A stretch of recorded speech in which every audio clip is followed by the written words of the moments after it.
नमस्कार, आप देख रहे हैं हिंदी खबर। मैं हूं आपके साथ ऋतु भंडारी।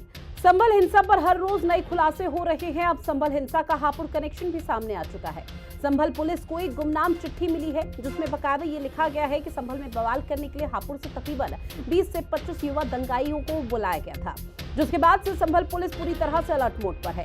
चिट्ठी किसने दी, इसके साथ ही तमाम चीजों की तफ्तीश में इस वक्त संभल पुलिस जुटी हुई है। वहीं एक और एंगल सामने आया है जहां डीएम और एसपी की रेड में ये पता चला कि मस्जिदों से आसपास के इलाकों में बिजली सप्लाई दी जा रही थी, यानी कि बिजली चोरी भी की जा रही थी। इसका मतलब है कि अवैध निर्माण से लेकर अवैध बिजली तक के सारे काले कारनामे या धड़ल्ले से किए जा रहे थे। अब एक और बड़ी खबर इस बीच सामने आई है जहां संभल में बंद मंदिर को खुलवाया गया है। जहां आपको बता दें 46 साल से बंद मंदिर को खोला गया है। दंगे वाले इलाकों में मंदिर खुलवा दिया गया, जहां पुलिस सुरक्षा के बीच मंदिर खोला गया। तस्वीर भी आपको उसी दौरान की दिखा रहे हैं जहां तकरीबन 46 साल बाद हर हर महादेव की गूंज इस वक्त सुनाई दे रही है। ये मंदिर लंबे समय से बंद था, जहां पर हिंसा हुई थी। ये उसी जगह का मंदिर है जहां पर अब 46 साल बाद इस मंदिर को खुलवाया गया, जहां आप देख सकते हैं कि हनुमान जी की मूर्ति और शिवलिंग यहां पर बकायदा देखने को मिल रहा है। जहां 46 साल से ये मंदिर जब बंद था तो उसके बाद दंगे वाले इलाके में इस मंदिर को खुलवा दिया गया। हालांकि मंदिर क्यों खुलवाया इतने लंबे समय बाद, इसको लेकर अभी कोई भी आधिकारिक जानकारी सामने नहीं आई है, जिसका इंतजार किया जा रहा है। लेकिन ये तस्वीरें बेहद खास हो जाती है और बेहद महत्वपूर्ण इस पूरे मामले से जुड़ी हुई हो जाती है, क्योंकि एक तरफ तो पुलिस प्रशासन पूरे मामले को लेकर संभल हिंसा में जांच के दायरे को आगे बढ़ा रहा है, तो वहीं 46 साल बाद मंदिर को खुलवा दिया गया। उनको जन्म से यहाँ रहते थे खग्गुसराय में। हमारे पीछे मकान है, ये मकान भी हमारा ही था, इधर भी मकान हमारा है। बेच के चले गए, क्या हुआ? हाँ, 78 के बलबे के बाद बेच के चले गए। अब यहाँ मंदिर कब से था ये? मंदिर तो हम जन्म से मेरी उम्र 82 साल है जब से मंदिर देख रही हूँ। यहाँ किसका मंदिर है? भगवान शंकर का मंदिर है और हमारे ये कुलगुरु का मंदिर है। तो आप लोग आते नहीं थे या आपको आने नहीं दिया जाता था? 78 के बाद तो आने में जो में तो कोई रोक नहीं थी, लेकिन यहाँ कोई आबादी हमारी रही नहीं। हम लोग सब पलायन कर गए थे। कुछ लोग दुर्गा कॉलोनी चले गए, कुछ बहुत ढेर में चले गए। तो यहाँ से जब लोग चले गए तो फिर हम लोग इस मंदिर की देखभाल कर नहीं पाए। इधर कोई पूजा यहाँ टिकता नहीं था। 1978 के बलबे का आपने जिक्र किया, क्या क्या मतलब चीजें हुई थी उस दौरान, क्या हुआ था ऐसा आपको लोगों को जाना पड़ा है? हमारे यहाँ 20-25 परिवार थे। यहाँ वो धीरे धीरे सब प्लान कर गए, कुछ देर से कुछ अबेर से धीरे धीरे सब चले गए। वहीं मुरादाबाद के कुंदरकी से बीजेपी विधायक रामवीर सिंह ठाकुर ने समाजवादी पार्टी पर एक बड़ा आरोप लगाया है और साफ शब्दों में कह दिया कि इस हिंसा में सपा का हाथ है। वहीं कुंदरकी हार गए तो उन्होंने संभल को निशाना बना दिया। जब इनका काम यहाँ नहीं चला, कुंदरकी विधानसभा में ये ड्रामा नहीं चल पाया हिंदू मुसलमान को फांटने का और वोट लेने का, तो फिर इन्होंने जो हमारी कुंदरकी विधानसभा के गांव अक्कर डिलारी के महंत हैं उनसे एक दावा दाखिल करा दिया संभल में, और उसमें ये पूरे तरीके से संलिप्त हैं। और इनका ये था कि किसी तरीके से चुनाव से पहले ये विवाद हो जाए। ये उसे 17, 18, 19 में किसी एक डेट में कराना चाहते थे, लेकिन ऊपर वाले की कृपा थी कि वो 20 तारीख के बाद वो झगड़ा हुआ वहाँ पर। वहीं आज का मुद्दा यही है कि आखिर संभल में चल क्या रहा है, बीजेपी के दावों में कितनी सच्चाई है, क्या बीजेपी के समाजवादी पार्टी पर लगाए गए सभी आरोप सही हैं, संभल को अशांत कौन करना चाहता है, संभल हिंसा के पीछे किसकी साजिश है, ये सवाल लगातार रह रहकर उठ रहा है। अब सवाल तो ये भी उठने लगा कि गुमनाम खत में आखिर जो दावा यहाँ पर किया जा रहा है उसमें कितनी सच्चाई है, क्योंकि इस पूरे मामले को लेकर माना जा रहा था कि शायद पूरी तरह से टल चुका है, शांत हो चुका है, संभल चुकी शांत हो चुका है, लेकिन इस बड़े मामले पर कई बड़े और चौंकाने वाले खुलासे हो रहे हैं, जिसको लेकर अब गुमनाम चिट्ठी भी पुलिस के हाथ लगी है। गुमनाम चिट्ठी को लेकर आधिकारिक तौर पर पुलिस किस तरह का स्टेटमेंट अब आने वाले समय में देगी, ये देखना बेहद महत्वपूर्ण रहने वाला है, क्योंकि 24 नवंबर को ये पूरी हिंसा हुई थी जब संभल में जो तनाव था वो देखने को मिल पाया। हापुड़ से 20 से 25 युवक एक पिकअप वाहन में यहां पर पहुंचे, बकायदा ये चिट्ठी में मेंशन किया गया। उसमें यह भी बताया गया कि सवार होकर संभल के लिए वो रवाना हुए थे, जहां हिंसा के बाद सभी युवक वापस भी लौट गए, यानी कि वो हापुड़ लौट गए। अभी इन लोगों की गिरफ्तारी नहीं हुई और संभल संभल हिंसा में जिस तरह से हापुड़ का कनेक्शन सामने आया, उसको लेकर भी पुलिस नए तरीके से, नए एंगल के साथ जांच पड़ताल कर रही है। संभल हिंसा को गुमनाम खत मिला है संभल पुलिस को, जहां गुमनाम खत में संभल हिंसा का जिक्र किया गया। हिंसा में शामिल थे हापुड़ के युवा, इस तरह का जिक्र और इस तरह का बड़ा दावा किया जा रहा है। जहां संभल हिंसा में जो हापुड़ कनेक्शन सामने आया और जो गुमनाम खत इस वक्त संभल पुलिस को मिला है, उसको लेकर अभी फिलहाल इंतजार किया जा रहा है कि जांच के दायरे को कैसे आगे बढ़ाया जाएगा, ताकि जो भी चीजें यहां पर देखने को मिल रही है वो सारी की सारी क्लियर होती हुई नजर आए। लेकिन इस पूरे मामले पर सियासत हो रही है, एक तरफ बीजेपी तो एक तरफ समाजवादी पार्टी है। बीजेपी का सीधे तौर पर आरोप कि कुंदर की विधानसभा सीट हार गए थे, जब उपचुनाव हुए तो समाजवादी पार्टी ने संभल को अशांत कर दिया, संभल में हिंसा फैला दी। वहीं समाजवादी पार्टी का यह कहना है कि लोकसभा चुनाव में जो बीजेपी की हार हुई थी, जो समाजवादी पार्टी को जीत मिली थी, बीजेपी वो बर्दाश्त नहीं कर पाई है। अब दोनों ही पार्टियां यहां पर राजनीतिक रोटियां सेकने का काम कर रही हैं, लेकिन जब बात आती है संभल की, तो संभल हिंसा को लेकर रह रहकर सवाल उठ रहा है कि आखिर ये हिंसा किसने फैलाई थी और किस तरह की जो स्थिति थी वो आने वाले समय में पूरी तरह से क्लियर होती हुई नजर आएगी। खास पैनल हमारे साथ जुड़ा हुआ है, जिनसे आप सभी का तारुफ करा दें। हमारे साथ बीजेपी की प्रवक्ता ऋचा सिंह जी जुड़ी हुई हैं, समाजवादी पार्टी से अशोक तिवारी जी हमारे साथ जुड़े हुए हैं, कांग्रेस के प्रवक्ता तमजीद अहमद जी हमारे साथ जुड़े हुए हैं और राजनीतिक विश्लेषक निरंजन पोदार जी हमारे साथ जुड़ चुके हैं। आप सभी का बहुत स्वागत हिंदी खबर में। शुरुआत अशोक तिवारी जी मैं आपके साथ करना चाहूंगी, चूंकि देखिए एक बड़ा आरोप आप लोगों पर लग रहा है कि कुंदर की विधानसभा सीट आप हाल फिलहाल के उपचुनाव में हार गए थे, तो इस वजह से संभल को आपने पूरी तरह से अशांत कर दिया, क्योंकि आप जो आरोप लगातार बीजेपी पर लगा रहे थे उसको लेकर कई चौंकाने वाले खुलासे हुए हैं। अब आपने देखा होगा, अगर सुबह से आप हिंदी खबर या बाकी तमाम चैनल्स देख रहे होंगे, तो उसमें बकायदा ये चीज दिखाई जा रही है कि गुमनाम लेटर पुलिस को मिला है, जिसमें यह बताया गया कि हापुड़ से 20 से 25 दंगाइयों को बुलाया गया था दंगा कराने के लिए। जी रसूल जी, देखिए कौन क्या आरोप लगा रहा है इसका कोई मायने नहीं रखता है। सच्चाई ही मायने रखती है और सच्चाई जग जाहिर है। गुमनाम पत्र, ये पत्र, वो पत्र, तमाम तरह से कहानियां गढ़ने के काम जो पुलिस करेगी उसका कोई मायने नहीं है। सच्चाई है, प्रमाण देना पड़ता है, प्रमाण हाजिर करना पड़ता है, बिना प्रमाण के कुछ भी नहीं माना जाता है। सच्चाई यह है कि जो है जिस तरह से जल्दी में ही सही, लेकिन न्यायालय ने फैसला किया, जल्दी में किया, एक्स पार्टी किया, ये अलग बात है, लेकिन न्यायालय का फैसला था कि जो है सर्वे हो, सर्वे हुआ भी 19 तारीख को शांतपूर्ण तरीके से हुआ। अब प्रशासन ने क्यों कराया 24 तारीख को सर्वे, किस लिए कराया, और जो है बिना तैयारी के कराया? तैयारी होती तो ऐसा ऐसी घटना ना होती, तैयारी थी ही नहीं। इनका एलायू कहाँ था, इनकी जानकारियां कहाँ थी? जानकारियां होते हुए भी कराया, इसका मतलब है चाहते थे कुछ तूफान खड़ा हो, कुछ भावनाएं आहत हो, नारे लगे।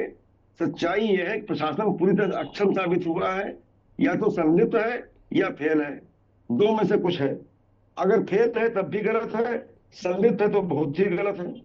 सच्चाई यह है कि उस पर कोई कार्रवाई भी नहीं हुई। बड़ी कार्रवाई कहाँ हुई? किसी तरह कार्रवाई नहीं हुई शासन द्वारा। इसका अर्थ है शासन भी चाहता था ऐसा हो। सवाल इस बात का है कि जो हार हुई इनकी लोकसभा में वो पच नहीं रही है। लोकसभा में बुरी ज्यादा आ रहे हैं, 27 भी आ रहे हैं। इसमें कुंदरकी में जबरदस्ती जीता इन्होंने, वोट पड़ने नहीं दिया, आई कार्ड चेक किए गए। सवाल इस बात का है कि जो है रामपुर की तर्ज पर उसको जो है लड़ा गया। सवाल इस बात का, रामपुर का उपचुनाव भी ऐसे ही लड़ा गया था, उसमें भी जो है जबरदस्ती की गई थी, वोट डालने नहीं दिया गया था। ऐसे ही कुंदरकी में किया इन्होंने, ऐसे ही सारे सातों साथ जो उपचुनाव जीते हैं वो उसमें सब में बल प्रयोग किया इन्होंने। आज ये छिपा हुआ नहीं है। हमारे राष्ट्रीय अध्यक्ष जी ने लोकसभा में भी ये बातें उठाई हैं, लोकसभा में रखी ये बातें, और ये भी कहा है कि भाई राजधर्म निभाइए। आप जो है कम से कम कोई एक्शन लेना चाहिए दिल्ली सरकार को, केंद्र सरकार को एक्शन ले उत्तर प्रदेश पर। उत्तर प्रदेश में ऐसा नंगानाज कैसे कब तक होता रहेगा? कब तक जनता बर्दाश्त करेगी? ये भेदभाव कब तक होता रहेगा?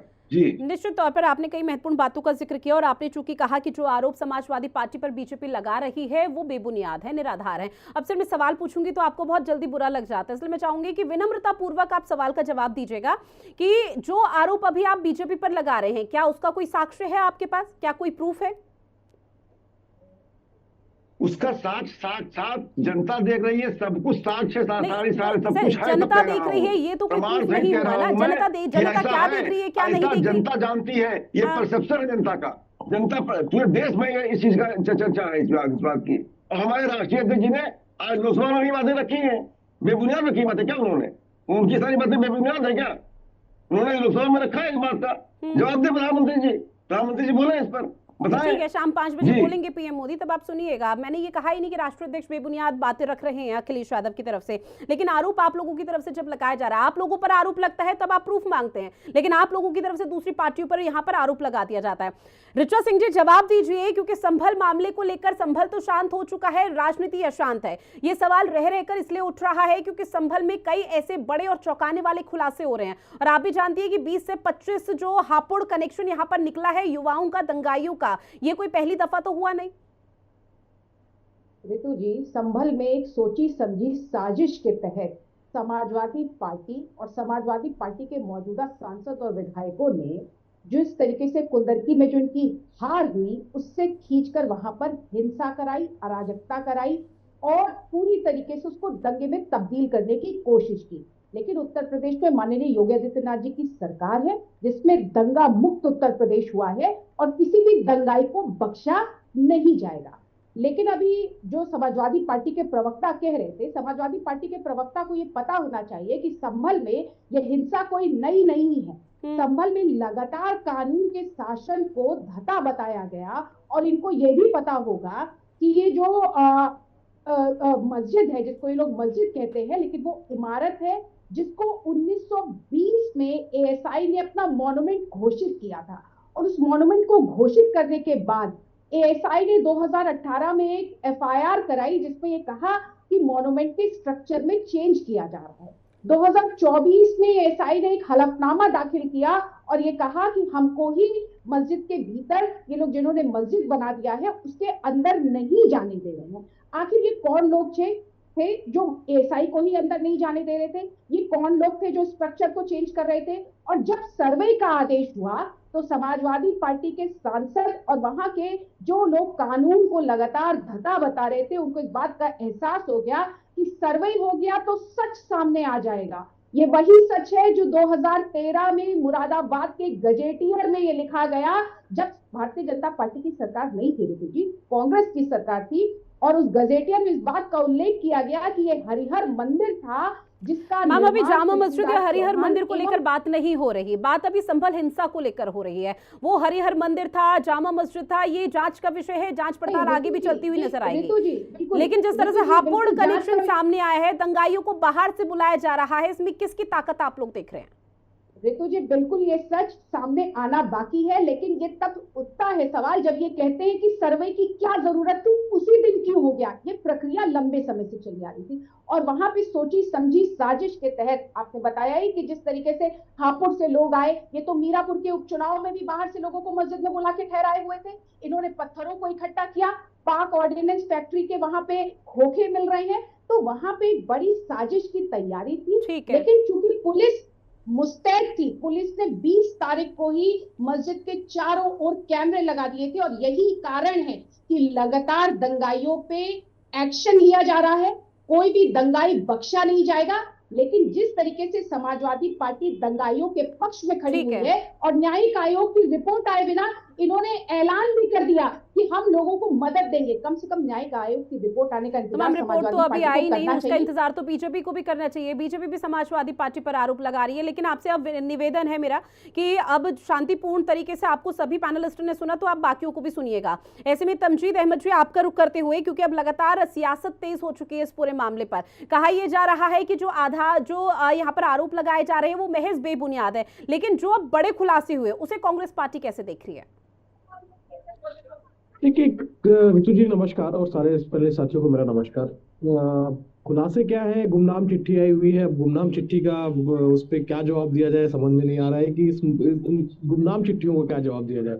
ना तो कोई उसका ऑथेंटिकेशन समझ में आ रहा है, ना तो उसकी कोई पुष्टि हो रही है, ना तो आप उसकी ओनरशिप ले रही है, तो थोड़ा सा मुश्किल है। लेकिन बड़ा पहलू क्या है, अभी मैं ऋचा जी को सुन रहा था तो उन्होंने पूरे मामले को और संदिग्ध भी बना दिया, और बहुत मैं इनकी प्रशंसा भी करूंगा कि कम से कम अपनी सरकार की इन्होंने नाकामी को एक्सेप्ट किया।